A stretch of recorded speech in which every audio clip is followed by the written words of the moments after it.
to most people, if you're like, oh, cool, so you're going to turn your literal favorite hobby into your job, that almost seems like a dream, but you can ruin it. You realize like so much of it is because you get to do it, not because you have to do it. And the second you have to do it, then it 100%. Then it kind of doesn't, it's not fun anymore. Don't forget that it's supposed to be fun. Hey everyone, this is Jake from AMS. I'm here at the Hartford Healthcare Amphitheater in Bridgeport, Connecticut, and I had the pleasure of sitting down with Misha from Periphery. We talked about all things Invective, his songwriting process, music released and unreleased, and so much more.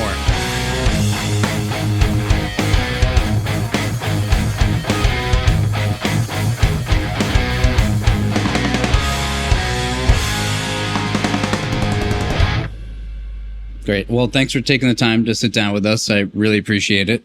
So you were always creating musical ideas, whether it's for Periphery or it's, you know, a product demo for a Horizon device, even like the latest iteration of the Invective. Is there ever a moment where you're like, wow, this, it strikes you like this should maybe be a Periphery song and you like set it aside?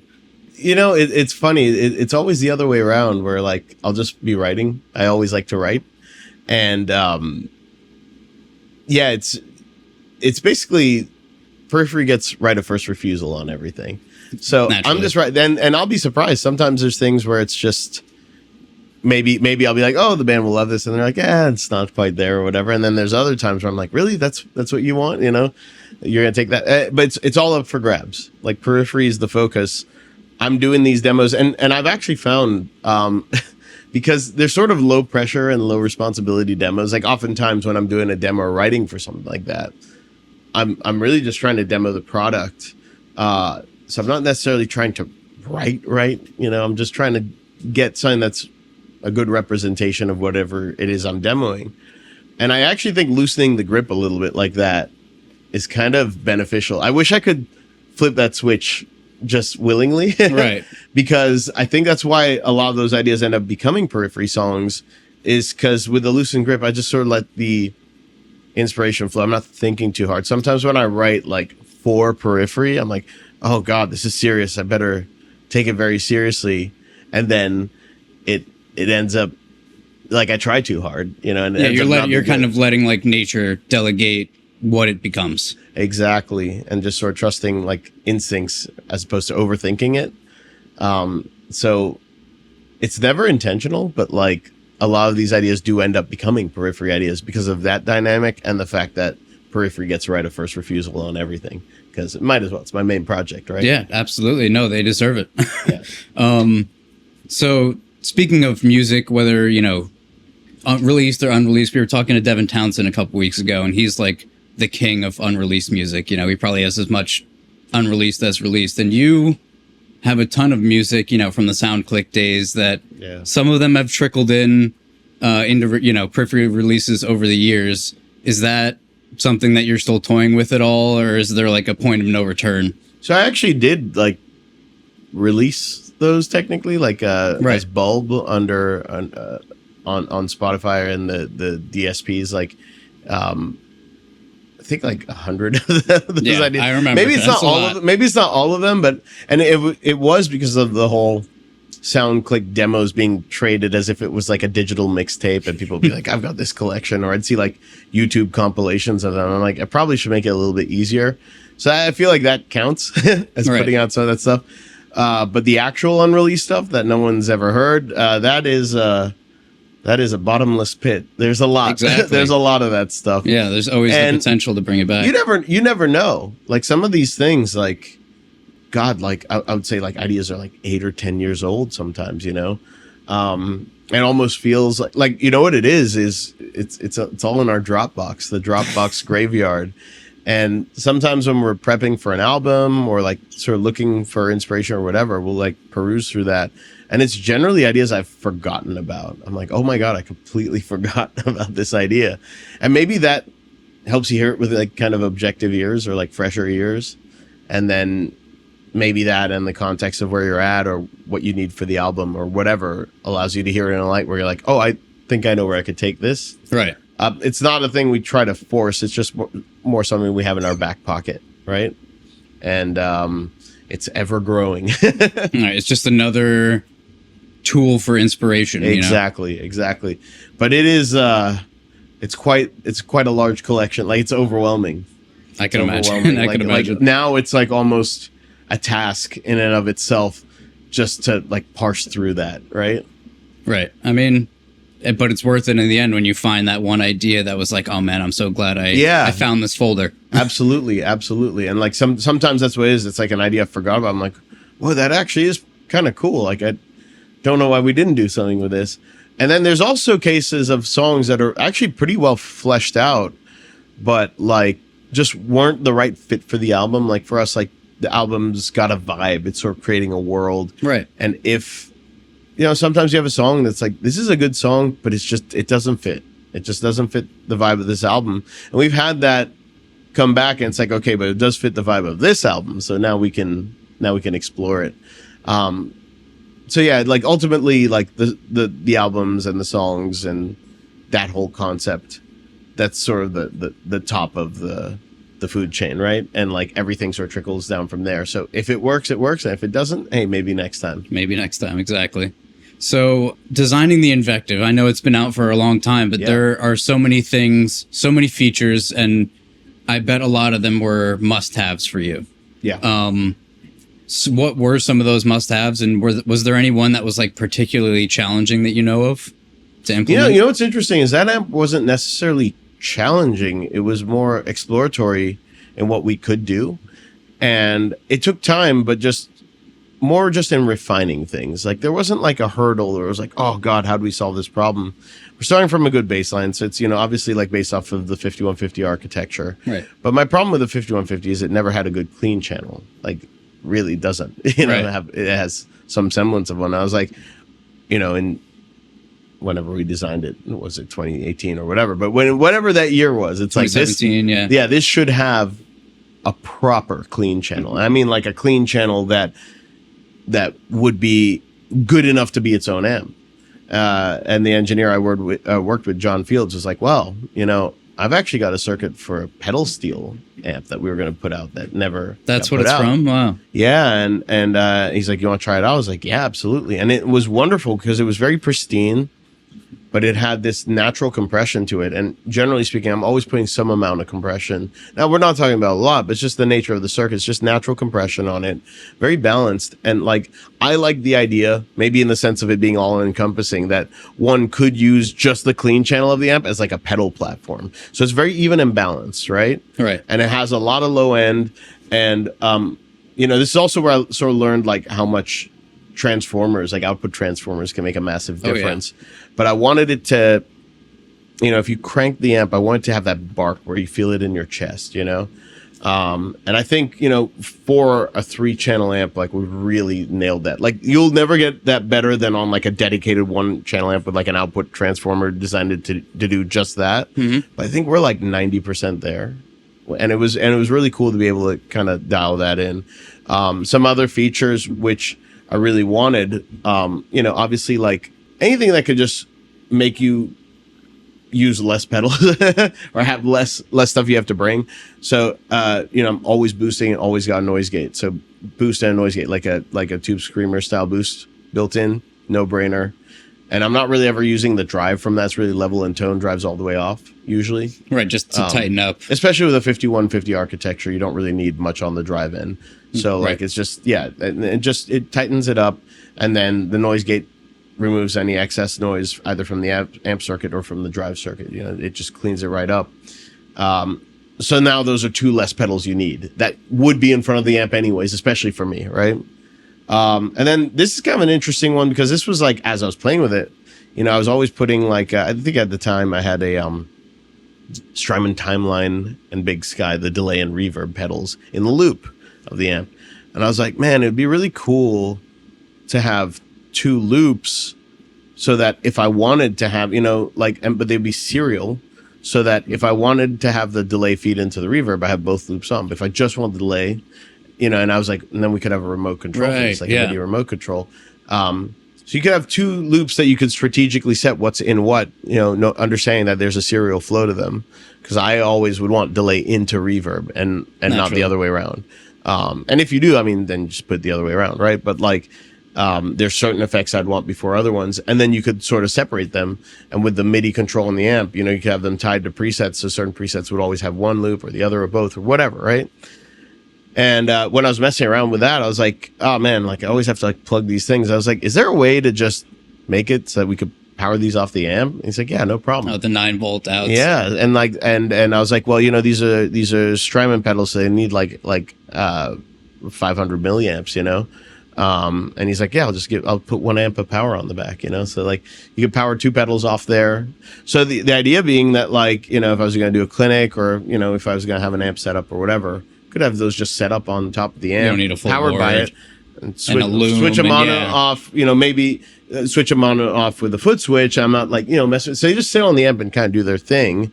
I already got my tube screamer and my my noise gate in front. Those are also foot switchable. So it was just kind of streamlining everything. Right. I know it's a very long answer, but like, no, I love it. There was a lot of stuff that was like wish list stuff that I thought about. I was like, I'd really like this just for quality of life. When it came to actually dialing the amp in, like, so much of it was the output transformer, where like you realize that the slightest tolerances, especially on a high gain amp, just make massive differences. And yeah, I think we got that dialed in really, really well. Like I like the way it sounds. Too. Yeah. And of those features, I mean, a lot of them you need them in the smaller iterations too. You know, the more lunchbox size, and then the combo. Did all those features make it to the smaller versions? No, just because of size. Right. You know, we basically prioritized what we could. So we have the boost and the gate with like limited controls. It's a switch instead of a dial. Right. Exactly. Just trying to get the spirit of those things. Because again, it's like there's only so much space, and we tried to cram absolutely as much as we could. You know, still have the XLR out and all that. The one thing I should mention about so they don't have two loops, effects loops. But one thing we did with the loop, which was super important, and actually this affects how we use the amps live, because we're so tied into the Fractal ecosystem, and we've been using it, for like 15 years now. Yep. But I really love the idea of having amps on stage. So I wanted to have something, and we actually, Periphery 2, I believe we did this, where it's actually XFX going through the power amp of an amp.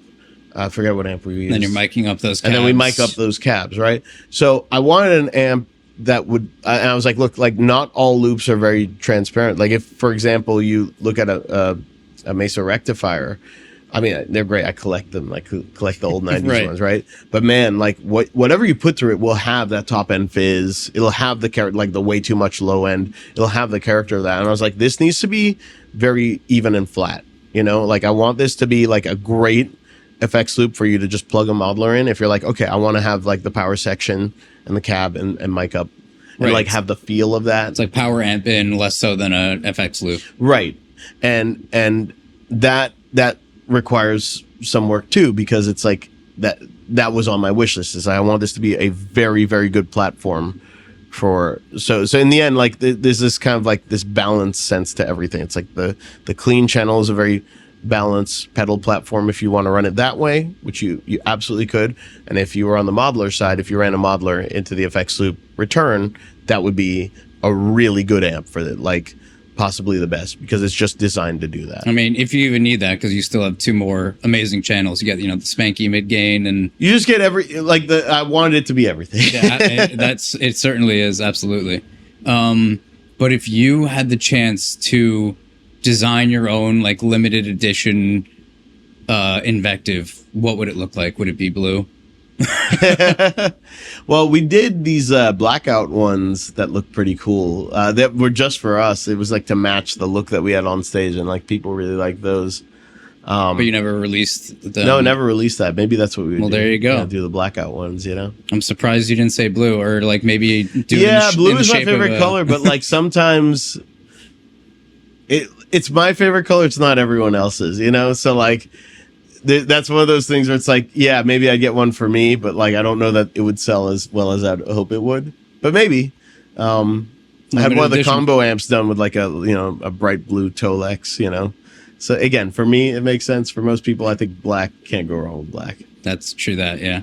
And the name Invective, where did that come from? Was it you? Was it Peavey? It's a gun in Destiny. It was a shotgun. I was playing a lot of Destiny at the time. Okay. It was like the meta shotgun at the time.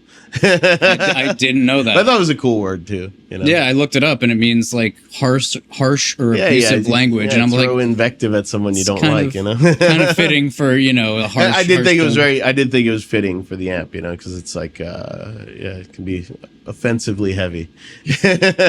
Well, speaking of gaming, have you had time to get into any games recently? Yeah. Well, we all have Steam decks. Oh, there you go. So we're all playing games on the road. So what's on there right now? I've been playing Expedition 33.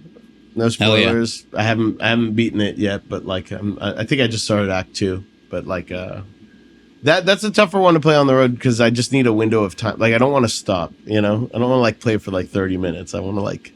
Yeah, no, there's some games where you're like, all right, I'm spending the next 4 hours doing this and nothing else. But then this is funny because I play 2 games where I say, I'll play for 30 minutes and I just play for like hours. Is Hades 2 and Balatro. Balatro, okay. Balatro is, or I know you're supposed to say Balatro, but I'm just going to say Balatro because you say it however you want. Yeah. And you've also worked on some awesome, music for amazing game franchises.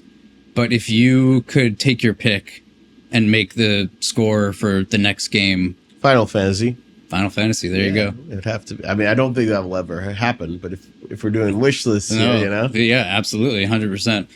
I mean, no more Mick Gordon for Doom.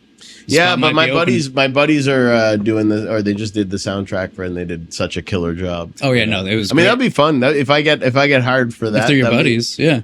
Well, I'd be taking work from my buddies. No, collaborate with them. I mean, work with them.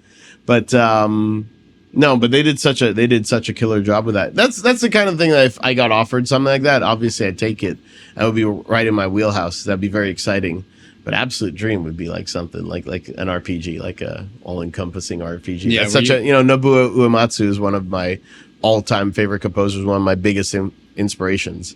So like probably that. Yeah, because that doesn't limit you to just like metal and electronic stuff. I probably would work some stuff in, but like, yeah, you get to flex the orchestral side, exactly, and the compositional side. That'd be fun. What's a belief or something you've always had in your head about? It could be about recording or songwriting or mixing that you've completely done a 180 on since the beginning of your career. Something that's like completely changed your mind. It's a good question. I feel like I'm too stubborn to do something like that. I don't know that there's anything I've done like a 180 on, really. I got a variation of this question the other day, which is like, if you could tell your younger self, so give advice. And like, the truth is like, I'm pretty happy with where I'm at. Like, I can't really regret too much. And I don't know that I've made any like massive shifts. It's slowly iterated and improved through life. Refining, yeah. And just refined. But like, it's generally, I'm just kind of doing the same thing I've always been doing, which is just, I write music because it's fun. I don't think I'm particularly good at it, but I enjoy it, and like, I've lived a charmed life because I've been very lucky, and I had very good opportunities and surrounded myself with very good people. But like, I've got the same approach I've always had, which is like, do it because it's fun, Absolutely. I mean, the truth is, music is just one thing I do. And I think that's something that I had to kind of learn. For a while, it was the onlyest thing. Right. This is kind of a hobby now. It's not my job. And we kind of designed our lives to be that way. And we kind of started out, when I started the band, I kind of told everyone, I was like, look, we're playing progressive metal. Ain't no money in this. So we got to figure some stuff out. And early on, we kind of had that approach, like not expecting to get anything from this.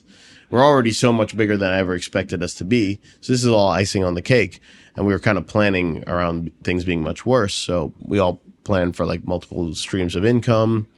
And now those are my main sources of income. So the band can just be fun. And like, now I'm doing it kind of for the exact same reason I did it when I first started, which was because it was fun. Right. If I was working, and I was working a full-time job then, that's what I did in my free time.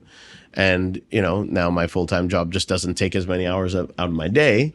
So there's a lot more free time to make music in, but it is still something that I think we all treat as like something that we get to do.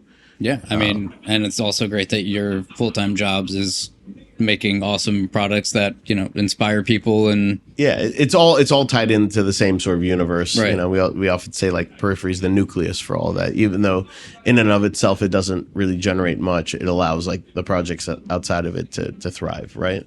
So you know, it's great that we've sort of been able to manage that, but there was a point in time where like Periphery was a job, and I think that was the point where I enjoyed it the least, and it sort of ruined my relationship with music. And it's kind of a counterintuitive one, because to most people, if you're like, oh cool, so you're going to turn your literal favorite hobby into your job, that almost seems like a dream, but you can ruin it. Yeah. Maybe not everyone, but for me, it definitely ruined it, because it ruined my dynamic with it. It made me not enjoy writing. Like, you realize like so much of it is because you get to do it, not because you have to do it. And the second you have to do it, then it 100%. Then it kind of doesn't. It's not fun anymore.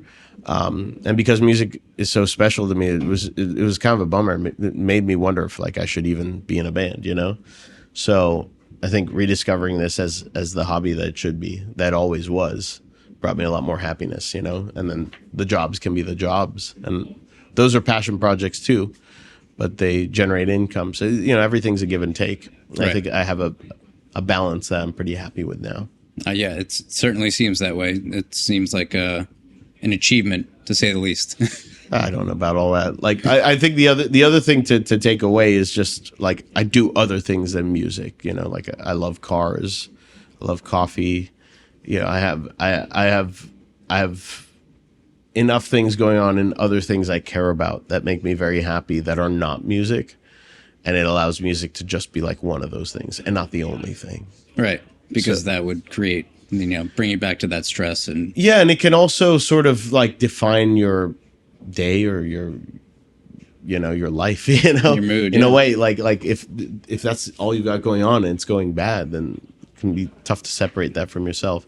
So Absolutely. When I'm more than just a musician, you know, like it allows me to just have these other things to lean on. And like, you know, cars make me very, very, very, very happy, you know, so that's a thing that I pursue. And cats, cars, cats, guitars, yeah, games. I can't keep track of them. I have it on a list somewhere, but like I just do the things I enjoy. Hell yeah! I mean, I have a friend who told me I have too many hobbies, and he's probably right. But no such thing. No such thing, man. And that's, you know, if I could sort of shift your question to something more relevant, I would just say like that's advice I would maybe take is like don't forget that it's supposed to be fun.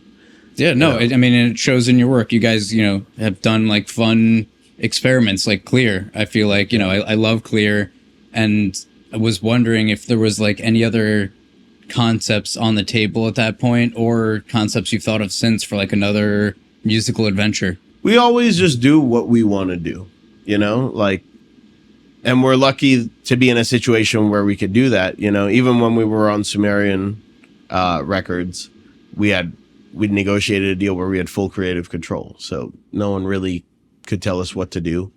And then that turned into us starting our own label where we really control everything that we do.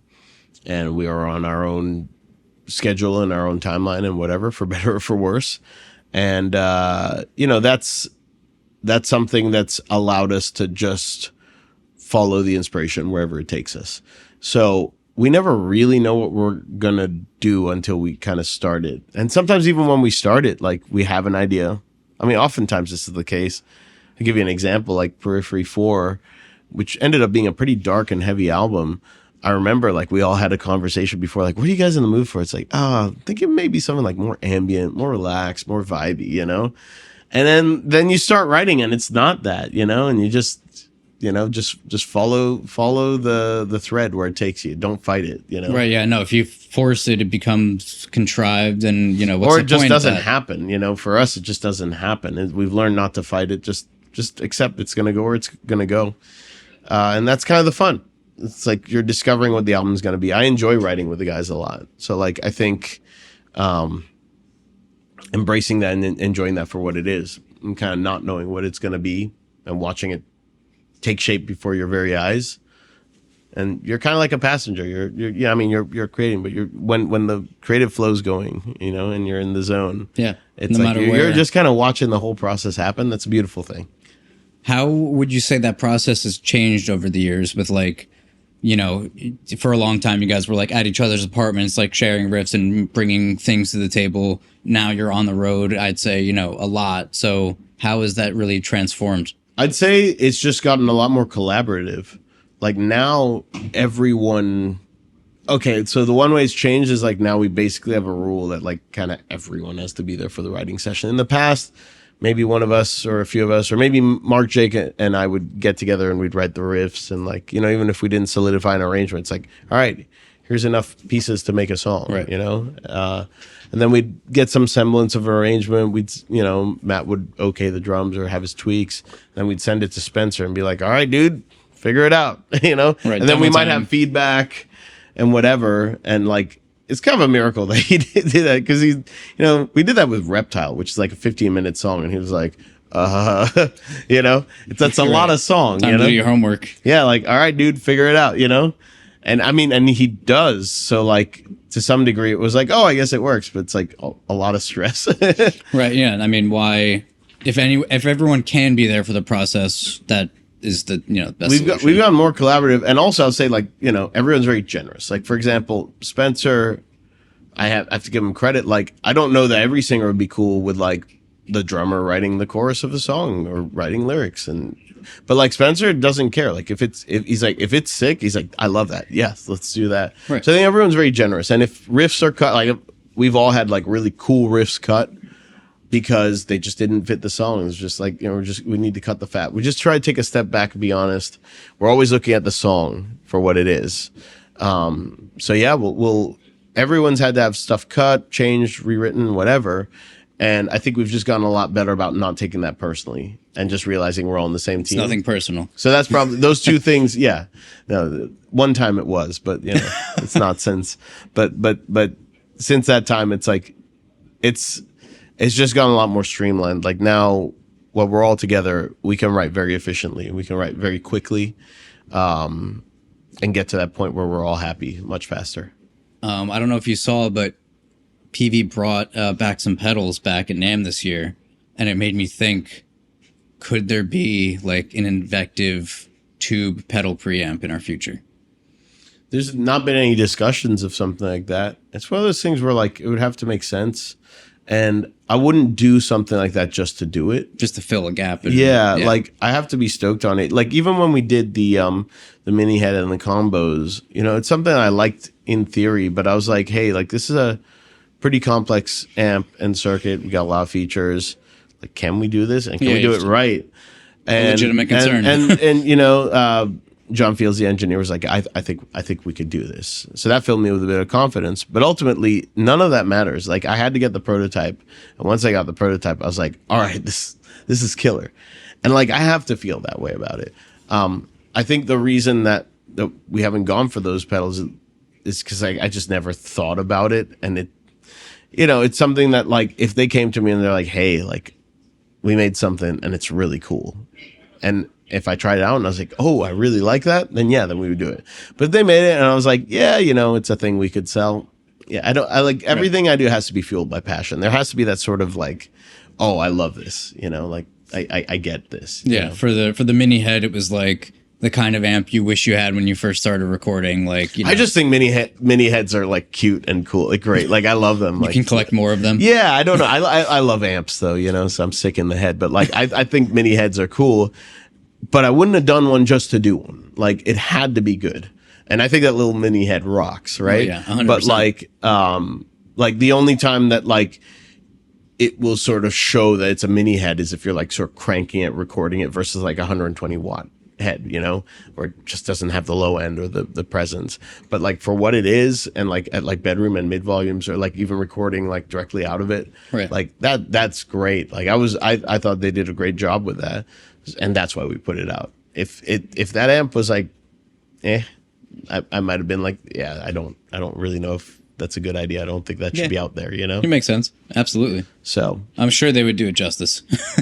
Yeah. You know, like, especially with John Fields doing it, like he's got, like when he said he was confident, I was like, okay, cool. It's at least worth pursuing.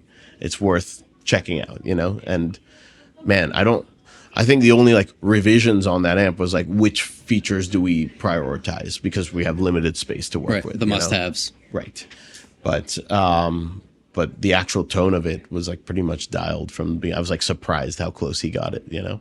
So, that sounds great. I'm always open to ideas. Worst I could say is no, but it just has to be something that makes me feel something, right? Right. Absolutely. All right. Awesome. Well, that's, we're about out of time, but thank you for sitting down with us. Really appreciate it. Oh, thanks for having me. Cheers. Cheers. Thank you, sir. Big thanks to Misha for sitting down with us, and thanks to Peavey for putting it all together. For more content like this, be sure to like and subscribe. And for all things Peavey, check out AmericanMusical.com. Man, you didn't even need your phone. Dude, I got through like 7 or 8 of the questions that I legitimately prepared. I had the perfect segue with the gaming. See, when you have the perfect guest, that's what happens. It's me. It's me. I'm just joking.